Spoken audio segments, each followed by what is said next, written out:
So, traditional Jewish, Christian, and Muslim. To understand. Atheist and agnostic as well as many. Have you ever been to Central America, Preston? No. Oh.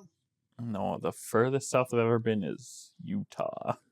You've been to Mexico. No, I thought you went with your wife. I did not. All right, so... No, I met her at the hotel when she came back from Mexico. All right, Utah it is on today's episode of The Holy Watermelon Podcast. I've been to Guatemala, Ooh, which is a country steeped in Mayan culture. absolutely. So that's actually what we're talking about today on the podcast, not Utah. Yeah, after contemplating this for a long time and doing a little bit of research, we're finally going to talk about Mesoamerican religious traditions before the Spaniards came in. Yes, because now it's basically Catholic. To be fair, even today where these ancient traditions survive, they're still also Catholic. Yeah. So Mesoamerica is modern-day Nicaragua, Belize, Guatemala, El Salvador, Honduras, Costa Rica, and South Central Mexico. And so that's what makes up the historic region of Mesoamerica. Meso meaning middle. That sweet little middle spot between North and South. Yeah. Different than Latin America. There's all kinds of labels. Oh, well. Like many major cultures, farming and the domestication of animals transitioned the nomadic hunter-gatherer tribes into settled societies.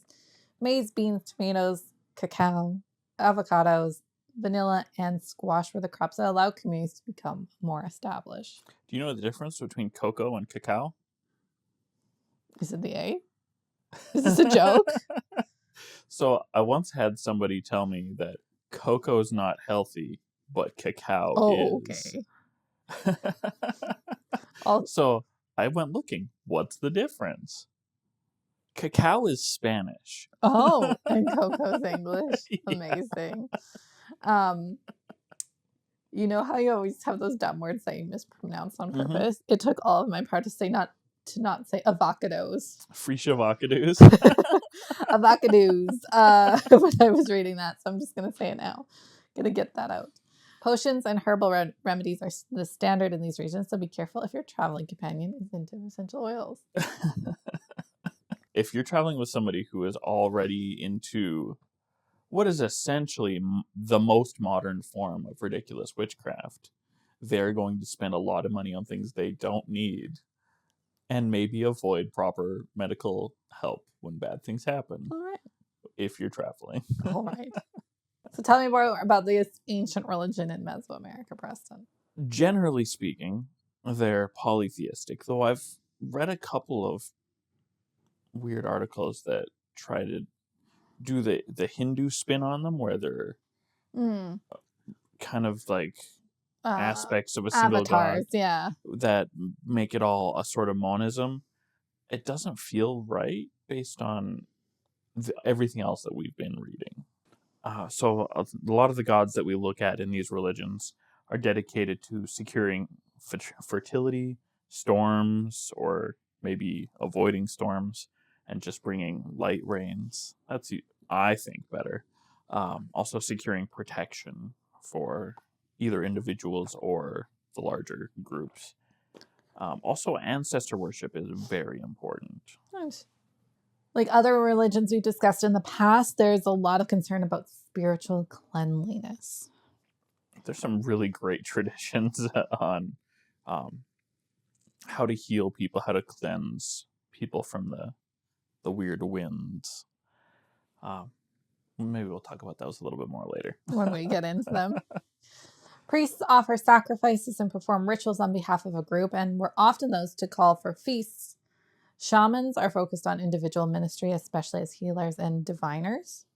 Many scholars expect that priests are an innovation of settled societies. In some societies, priests have entirely replaced shamans, taking over their duties. I think you can see this in a lot of the religions we look at today. We don't have a whole lot of shamans in the Christian tradition anymore. But if you think of the early Gnostics, probably Sure. would be the closest thing. There is a little bit of shamanism left over in Christianity in some of the... I think of like the Rosicrucians are probably the they're the mystical branch. Yeah, and that's a little bit like this. Some churches you'll find they'll have a local healer who isn't the priest, but that's not common, and it's not usually encouraged by the big church authority. That's usually been suppressed historically. But we do see like shamans and gurus in Hinduism. And, Oh, for sure, yeah. Yeah. The Olmec predate the Mayans and the Aztecs in southern Mexico. And they are pretty much just a lost memory now. Most of what we have left are monuments and no great records. It's expected that the rulers held religious authority along with civic authority. The great high priest would also be the king. Okay. Yeah. So we're going to start with the Mayan religion, and I put this one first because the Aztecs actually borrowed a lot from the Mayans in my research. So Yeah. sounds like the Mayans came first. Smarter people than me. No more. That's Fair why enough. they're smarter. The Maya were predominantly in modern-day southern Mexico, Guatemala, Belize, and Honduras. They actually do still speak Mayan in some parts of Guatemala, I learned when I was there. Obviously, lots of Spanish as well. You know, imperial power and all. Yeah. For pre-Hispanic Mayans, priests and civic leaders were the same people, as Preston mentioned. It was the duty of the rulers to ensure that the people had the blessings of their gods. There were priests who were responsible for various duties, like care of the temple and its wares, or scribe codices, or minor sacrifices. But the king got to do the cool jobs. Official, under the spotlight work. Always Figurehead. good for the king. Yeah. Things were a little different for the Yucatec Mayans, according to one source I found, that civic duty and religious duties were separated, and that if a noble couldn't actually take civic leadership, then he would go and join the priesthood. That the priesthood wasn't the same as noble status, but you had to be noble to join the priesthood. Kind of like, I think of England when there was still like then they were still run by the monarchy, and if the second son couldn't inherit the title, he'd go become a priest or Right. a minister, whatever. But a poorer person could as well, right? Yeah, the option was still available. But yeah, this imperial Christian tradition is similar in that way a little bit. So Mayan shamans and priests were responsible for pretty much all of the religious rituals, really. Santaguar is a cool word I found. That is a good word. Right. Santaguar. So it's unfortunately not as old a word as you might hope, but it is the ritual for cleansing winds, which are basically spirits. You've got bad spirits and good spirits. Bad wind, good wind. Yeah. Even the word spirit that we use today in English basically just means breath. So bad winds are the cause of disease and distress. Everything bad in your life, bad winds. But they can be cleansed. Santaguar basically means making the sign of the cross. Oh, so it is a newer word. It's a much newer word than one would hope for this ancient practice. Like we had discussed last year with Cheryl Whiskey Jack, there's a lot of syncretism of Catholicism onto these ancient traditions. So that people could actually buy in. I don't know if it was so much a buy-in thing. Things were a lot different when trying to convert the Celts versus trying to convert the people of what we now call the Americas. They were converted on the edge of the sword. There was no, you have to buy into our religion with these accommodations for your pre-existing faith. It was more of a, you're Catholic now. And then they're like, sure we are. And then also continue doing just other like hoodoo. things. Yeah. And hoodoo and voodoo, yeah. Yeah. They are also into divination. Very, very popular thing in honestly most non-Abrahamic traditions.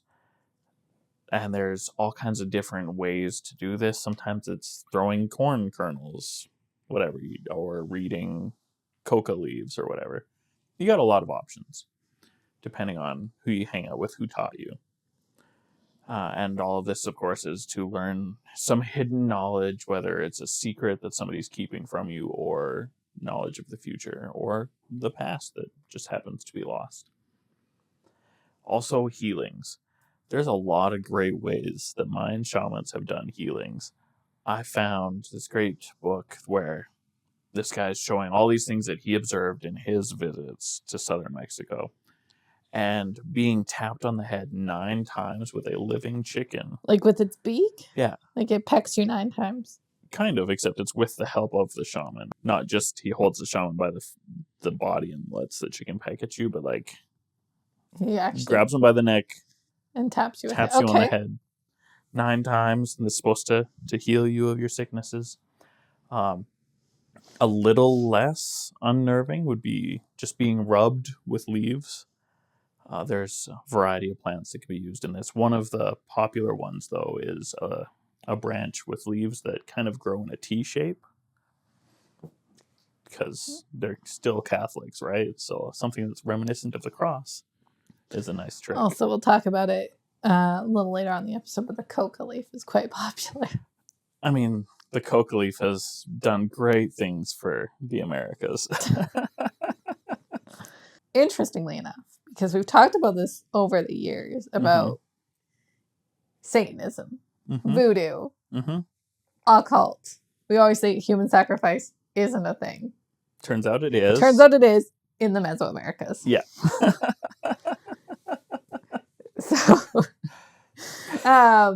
So all those devil worshipping ones, no human sacrifice. Right. Perfectly normal religions, human sacrifice. I mean, normal is very subjective. It was normal at the time in which it happened.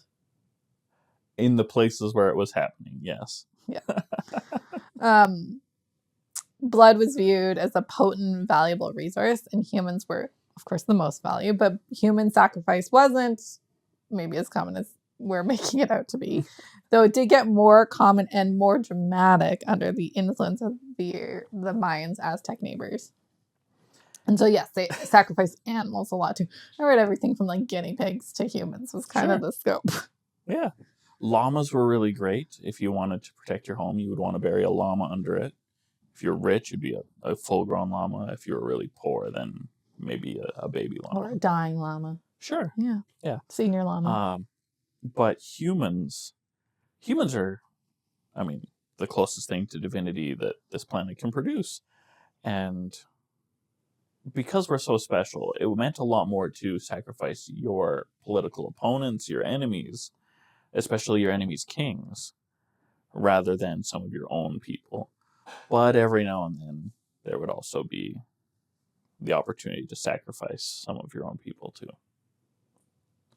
Probably if, say, the king was angry at you. You didn't have to be a proper criminal. You just had to be a dick. Fair. So as we mentioned, all of these religions are polytheistic. So we just have a very small sampling of each of the pantheons. I think I picked 4 for each because we could be here forever. And also we don't know a lot about a lot of the deities as well. So as always, if you want to learn more, just post in our Discord and we'll do a bonus episode or flesh it out for you guys. So or go and study yourself and share with us what you found. You got opportunities and options. We love it. So a lot of the classic gods of the Mayan pantheon are still mysterious. And honestly, we're still decoding their names and functions even to this day. Itzamna, who is the chief god of the Mayans, was until recently just called God D, I think. Oh, yeah, because they didn't know. Just like we talk about the Q resource in the Bible, yeah. Right. So, names are sometimes hard to figure out, but Itzamna is the creator god. He's the first priest and the inventor of writing. As king of the gods, the kings of men would look to him in particular for guidance in governing. So Itzamna also gets credit for being the god of the harvest and the god of the hunt. Cool. Then we have Kinich Ahau is the sun god. A lot of these deities are related to the sun, which I was very confused at first. I like sun worship. I feel like we've talked about this before. It's very reliably the source of all our power. And the Mesoamerican religions are very into sun worship. So there was a point where like it was overlapping where they're like, oh, this one's the sun god and this one's the sun god. I was like, they can't. Well, so I mentioned that argument for monism, that everything is an aspect of this sun god. I'm still not fully on board, but I understand where the argument's coming from. So Kinich Ahau is also the deity of healing and medicine. And then we've got Apach, who is the god of death, darkness, and disaster. Triple D. Right? I like it. It's very poetic. I don't know if it works that way in other languages very effectively, but oh well. He's also the god of new beginnings, birth, and regeneration, because double-sided coin. Yeah. When you're death, when you're dying, when you die, because this religious tradition doesn't have this belief that you cease to exist, that is a form of birth. So it's just a cycle that works. And so this fellow was also the ruler of the underworld, where your death would mean a birth into his world. Yeah. Then we have Bulak Kabten, who is the god of war, death, and violence. So we have a couple of violent guys here. Yeah. And humans were regularly sacrificed to him. And depictions of this deity are a little bit gruesome. He's pictured being eaten by maggots, as well as killing and roasting people to eat. Fun. So he's being eaten by maggots while consuming people. Well, yeah, he's got to maintain the food source for the maggots so that he doesn't disappear altogether. I guess so. So generally, the classic gods have been replaced with newer gods. The Popol Vuh is a book that I learned a little bit about probably, maybe 15 years ago. Oh, wow. Growing up in the Latter-day Saint tradition, there has been a lot of study into Mesoamerican traditions, right. Dating back decades.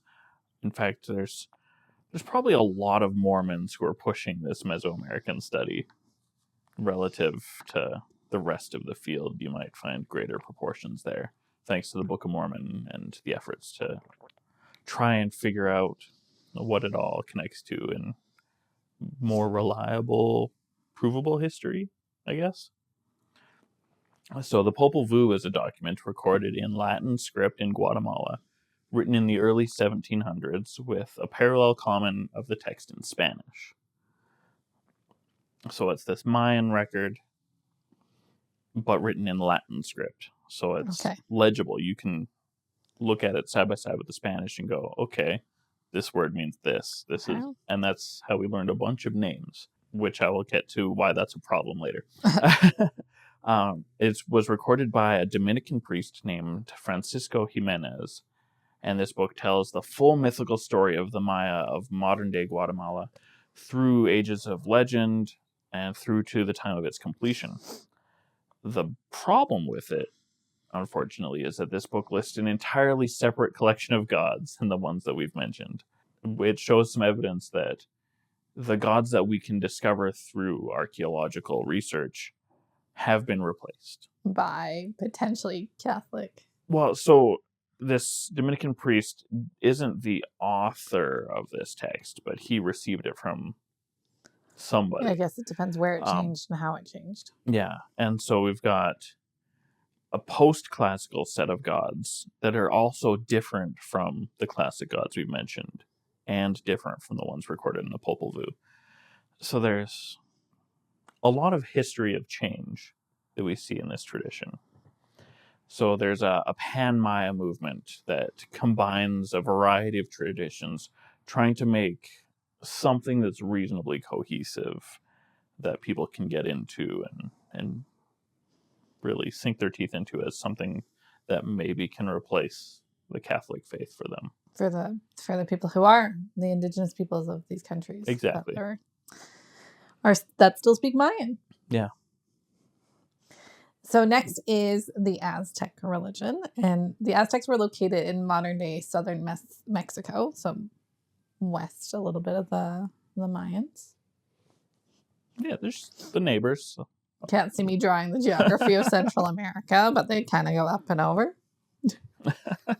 It's another syncretic polytheistic religion that absorbed ideas, again, as I mentioned earlier, especially from the Mayans. The pantheon, of course, was strongly tied to natural elements, particularly the sun. Sun worship. What's Sun wrong with worship. that? I mean, I kind of like the sun a lot. Right? But human sacrifice was much more popular for the Aztecs. Was really important. Not just popular, but important. Mm-hmm.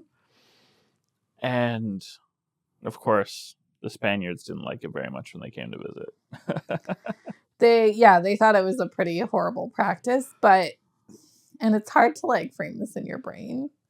It was considered very normal by the Aztecs and even considered an honor to be sacrificed or to have a family member sacrificed. So I know that's really hard to like imagine that it's an honor to have your kid dragged off and slaughtered, but at the time it was. I mean, if you grow up with it, it's normal. I guess so. You're right. As horrifying as it might be to anyone else, it's normal. Yep. Human sacrifice is performed at pyramids and temples, which a lot you can actually still visit today. Yeah. There is a record from 1487. It's a good little while ago. Yeah. Where 80,400 prisoners were sacrificed over 4 days. That's so much. It's 20,000 so quick. people a day. Yep. It's a lot. That's just shy of 1,000 people an hour. It's also impressive that they had that many prisoners, period. At a time when there's probably not even that many people on the planet. No, you know what I mean? Proportionally. Sure. Not saying that's There's a lot of records of colonial powers coming to America and being impressed how much space there is for how few people there are. And it's not that this land was uninhabited, but the people who were here did a lot of killing of each other before white people showed up to try to finish the job. This number is huge. I'm Googling how big the population was. Obviously, these are estimated in the 1400s. Sure. They estimate there's about 350 million people on the planet at this time. That's it. 350 million with an M. Right. Well, we only hit 1 billion just over 100 years ago, right? Like, I know the population of the planet has doubled in the last 60 years. Horrifying. Yeah, so 350 million. So that is actually quite a significant chunk of people. Yeah, it sure is. Ritual bloodletting was also really common during religious festivals throughout the year. So blood in general is important, even if it's not related to death. Bloodletting was pretty popular in Europe for a while too, but not religiously, unless you're into like self-flagellation. If you have the vapors, you should get leeched. Good times. So priests were, of course, very important here in this society. They were in charge of the religious life, and so they would be responsible for collecting goods and tributes for sacrificial ceremonies.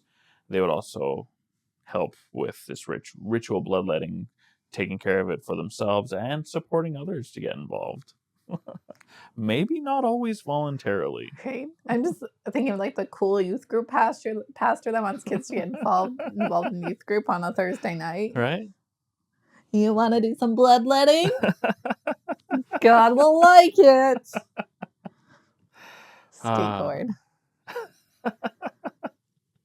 Hillsong playing in the background. Right. I've seen some pretty weird youth pastors. I lucked out and had some pretty tame, even boring ones for most of the time I was going to church as a youth. That's probably for the best. Yeah, I think so. The handful of times I went to youth group with a girlfriend, always weird. Sure. So, like the Mayans, the Aztecs had their own collection of gods. So we've got Huitzilopochtli, was the sun deity of war and sacrifice, the patron god of the Aztecs. He wielded a fire serpent as a weapon, which sounds badass. And sacrifices would be made to him after a loss in battle. to hopefully prevent more loss. Yes. Clearly, the god is not happy with us if he did not support us in battle. Try harder. Try hard next time. Then we have Tonatiuh, the deity of the daytime sun, and he rules the east. Again, this is where I was like, they're all sun gods. Yeah. He was associated with the eagle and the journey across the sky, again, east to west. And human sacrifices were made to Tonatiuh regularly because he was sustained by human blood and specifically hearts. Yeah, the Aztecs were big fans of punching through your chest and ripping out your heart. Kind of like we saw in Indiana Jones, or more recently, The Boys. Just wild. Yeah. Yep. Tlaloc is the rain and storm deity of fertility and water. He's the giver of life and sustenance. Children would be sacrificed during the first and third months of the Aztec calendar. And because Tlaloc controlled the water and rain, he was feared by the Aztecs. I mean, if you're right on the Gulf Coast, you're going to have a bad time if a hurricane comes in. Mm-hmm. And the last one we have for the Aztecs is Quetzalcoatl, a feathered serpent and the wind deity. He was also the god of arts and crafts and knowledge. He's the creator of people and gave them corn, maize, and the calendar. Maize is a good word. I don't know why we never really allowed that to stay in the English language. Unless we made a corn maze, then it was a maize. Fair. But the word corn is just a really generic word for things like maize and wheat. Like, it's like that category of things. Right. You know what did get a good rebrand, though? Rapeseed. No, it's canola. And the can, because it comes from, I forget the full, it's like basically an acronym. Canola is basically an acronym. The can comes from Canada. It was invented in the new species of rapeseed. Okay. It was invented in Canada. Okay. Yeah, rapeseed got rebranded to canola. It is a different strain. Like, they genetically modified some things out of it so it'd be better for cooking. Made it better and gave it a less threatening horrifying name. And then, so canola actually stands for something, and the can part is Canada, because it was developed here. Cool. I thought that was a fun fact. Yeah. But yes, maize is a good word and doesn't need a rebrand. No. It just needs to be reincorporated into our language. All right. Well, we'll work on that, Preston. Yeah. Maize on the cob. It's amazing. The pun opportunities alone. Now, how do you work maize into the use of the word corny? I'm going to work on that. Okay. I'll work on that for you. Let's head a little bit further south. Let's go to the Andes and check out the Incas. Katinka Inca Bagovinada. I have no idea what you're saying to me. Have you seen Zoolander?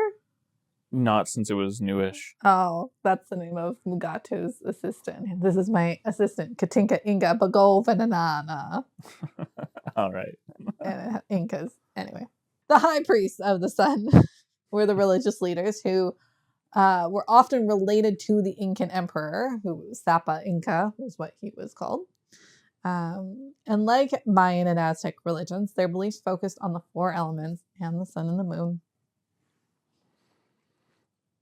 So, like modern day nuns, there was this group of chosen women who worked in the temples and took a vow of chastity. They would prepare ritual foods, maintain sacred fires, and weave garments for ritual use and for the emperor. Records from the 16th century Spanish conquest show that there were several thousand young women governed by a high priestess. Some of these virginal girls would become sacrifices, some would become concubines of the emperor, and some would become wives of nobles once they were done their time in the temple. So just a short-term oath of chastity. Yeah, they would take them in at kind of 8 to 10, and I imagine by 17 they were all dead or married. Probably before 17. Maybe. Historically, we turned young. Yeah. So divination, again, very, very important for the Incas. No decision would be made without divination. You always consult the gods before you do something important. And when you're the king, everything's important. So it was used to predict battles, diagnose sickness, and everything in between.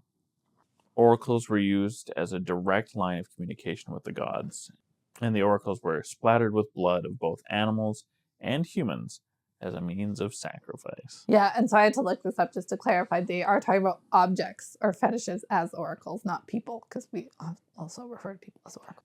Lots of fun. Is it? I feel like everyone had hepatitis, but You know what?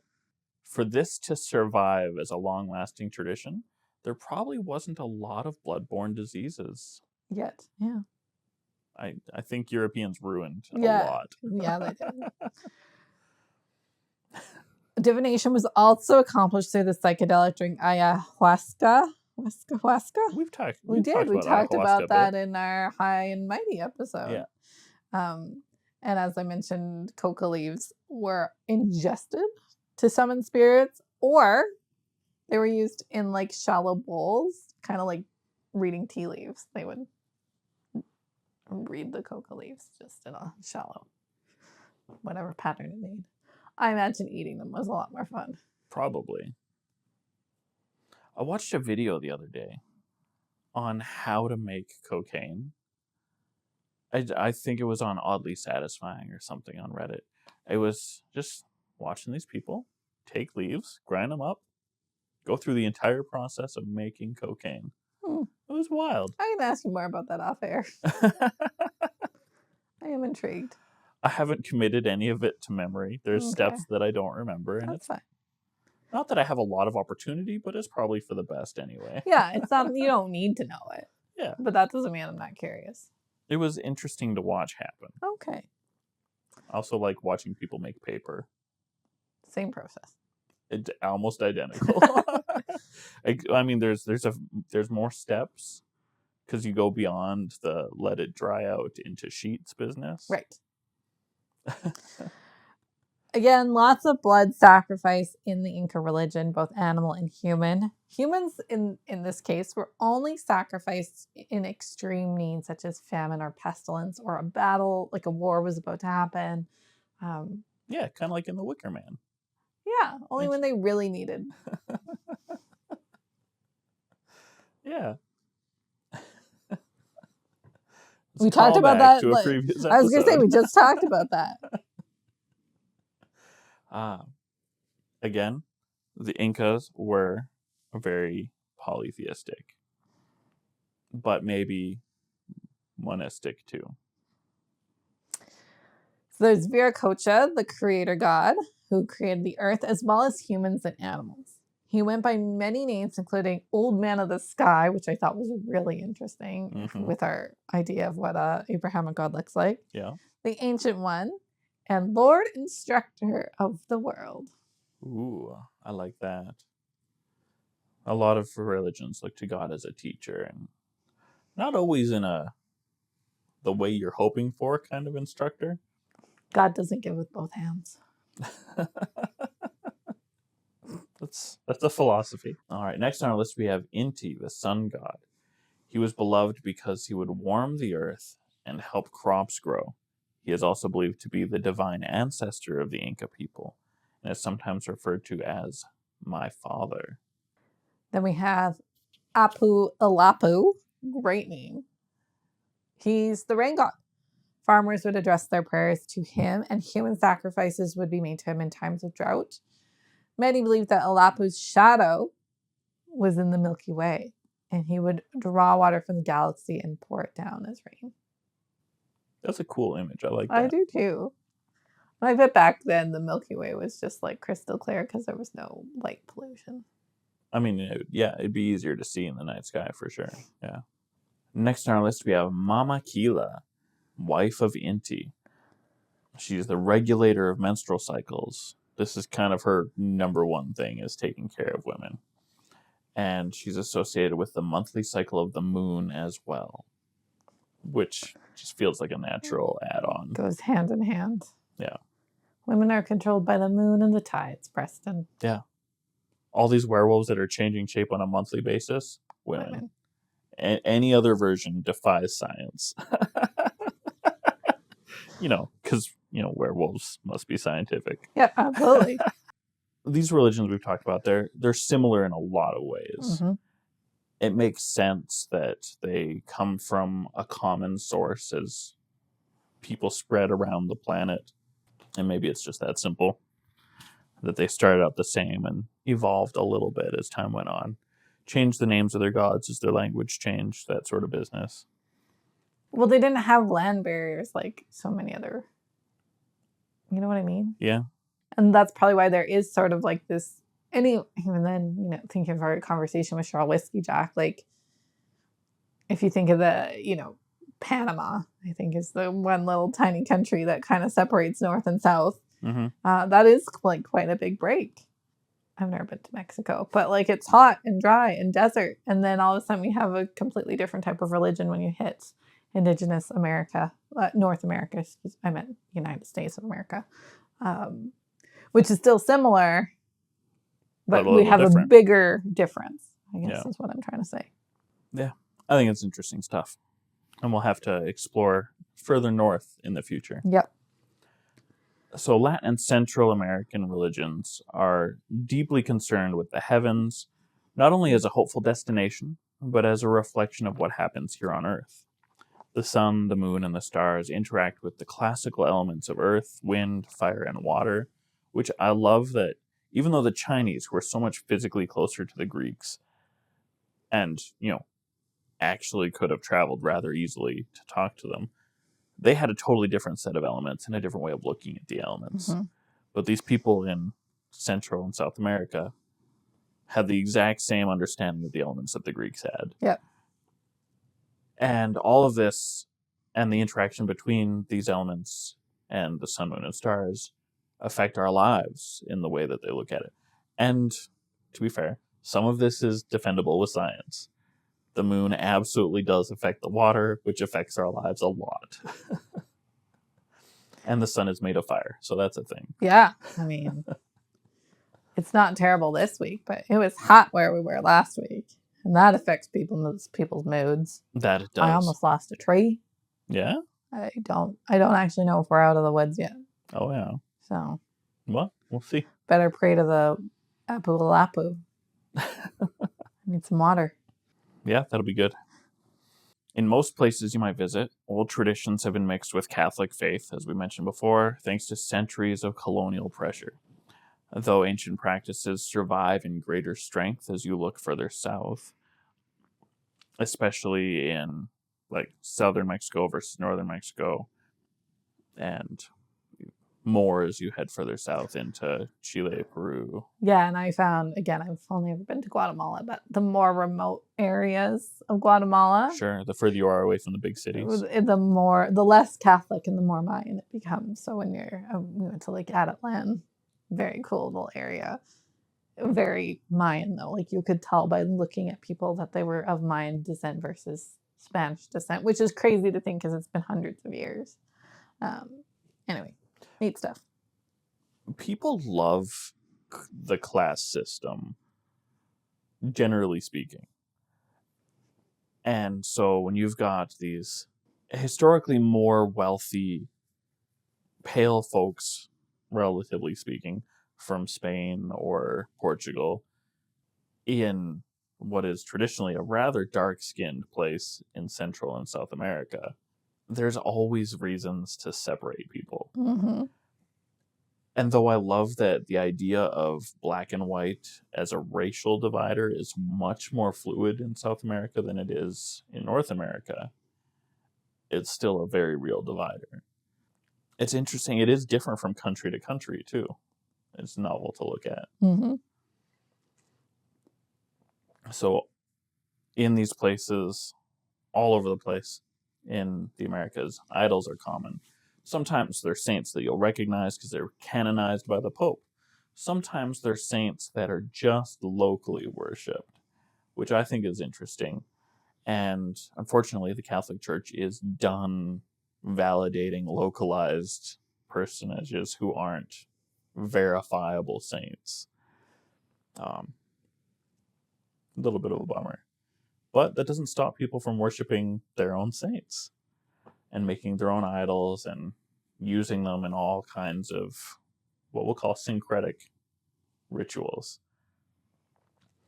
Because the veneration of saints, allowing it as a practice, allows a little bit of personal creativity in your own home. That's why we go for milkshakes every August 18th. Good old St. Bernard. Like other religions, pre-Hispanic traditions are concerned about the preservation of sacred spaces.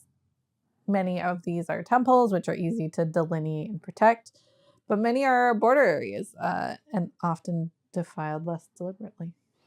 Yeah, a lot of opportunity to ruin sacred ground just by being there. And of course, when you're not careful or deliberately spiteful, a lot of damage happens. Fair enough. Time is also important, and the measurement of time is a sacred duty. I remember shortly after high school, there was getting to be a lot of panic about 2012.